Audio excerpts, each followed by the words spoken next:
White good counters जैसे कि हैवल्स और इन सब की है ना के बारे में बताया था कि चाइना और इंडिया मार्केट में कितनी डिस्पैरिटी है, और उसके बाद ये सभी स्टॉक्स ने ज़बरदस्त प्रदर्शन किया है। तो हम उम्मीद करते हैं कि हमारे दर्शकों ने भी उससे बेनिफिट लिया होगा। पर क्विकली आपको हम थैंक यू बोले उससे पहले एक बार आईटी स्पेस पे आपसे राय जानना चाहेंगे, क्योंकि एक्सेंचर के नतीजे आए, एक पॉजिटिव रीड थ्रू मिलता है सभी इंडियन आईटी कंपनीज को, बट जिस तरीके की उनकी सेगमेंटल परफॉर्मेंस है, क्या आईटी फिर से भरोसा वापस आ रहा है या अभी भी इतना कॉन्फिडेंस नहीं है?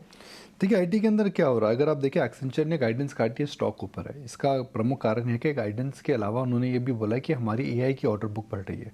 अगर एक्सेंचर की एआई की ऑर्डर बुक बढ़ रही है तो सबका यह मानना है कि भाई वो जो ट्रेडिशनल बिजनेस था जिसमें स्लो डाउन आ रहा है, क्या वह कम हो रहा है, क्या एआई बिजनेस आ रहा है। आईटी कंपनीज की एक समस्या है एआई उनको मार रहा है और उसकी वजह से उनको मार पड़ रही है। तो क्या वो मार पड़ती रहेगी और क्या वो मार आगे पड़ती रहेगी? अगर एक्सेंचर की एआई बुक बढ़ रही है तो क्या एआई वापस आ रहा है? तो एक बात वह है। दूसरा, आप सबका मानना है कि अगर एआई बुक बढ़ती है तो साल के एंड तक ये जो करेंगे वह शायद बेटर होगा, और जो ग्रोथ है वह यहाँ से करीब 1.5 से 2% बढ़ सकती है, और लार्ज बेस एक्सेंचर में काफ़ी मायने रखती है। इसकी वजह से स्टॉक ऊपर गया। मगर मेरा मानना अलग है। मेरा यह मानना है कि इस समय मार्केट के अंदर आपके पास कई ऑप्शंस हैं जहाँ पर आपको ग्रोथ बेटर लग रही है और वैल्यूएशंस भी ठीक ठाक हैं। जैसे हमने डिस्क्रिशनरी कंजम्पशन की बात करी, फार्मा की बात करी। आईटी अभी भी एक सिंगल डिजिट ग्रोथ का सेक्टर है और पी मल्टीपल हिस्टोरिकल एवरेजेस से ज़्यादा है। तो इनके अंदर जो भी रैली आएगी वह मुझे लगता है कि आपको आईटी सर्विसेज की बात मैं कर रहा हूँ, उनके अंदर मुझे नहीं लगता है कि बहुत टर्न अराउंड कुछ आने वाला है।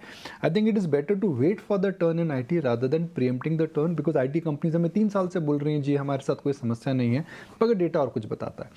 मगर आईटी के अंदर एक भाग और होता है जिसे हम बोलते हैं नीश आईटी कंपनीज। जैसा मिसाल के तौर पर आप देखिए मैप माई इंडिया। अब मैप माई इंडिया कल 20% ऊपर था।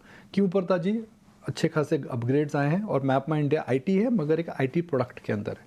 क्विक हील की आप बात करें, पिछले 3-4 दिन के अंदर क्विक हील के मैं स्टॉक्स देख रहा क्या प्राइस में देख रहा था, करीब करीब 15-20% ऊपर चल रहा है। कि मैप माई इंडिया कल 20% ऊपर था, क्विक हील ऊपर था। तो मुझे लगता है कि आपको आईटी के अंदर नीश आईटी कंपनीज में ध्यान देना चाहिए। हिंदुस्तान के अंदर अब ऐसे कई चीज़ें हो रही हैं जो कि पहले एग्जिस्ट नहीं करती थी। कई कंपनियां इस समय लिस्ट हो चुकी हैं जो कि पहले एग्जिस्ट नहीं करती थी। ऑलराइट, तो आईटी में नीश आईटी पे फोकस रखना है। बहुत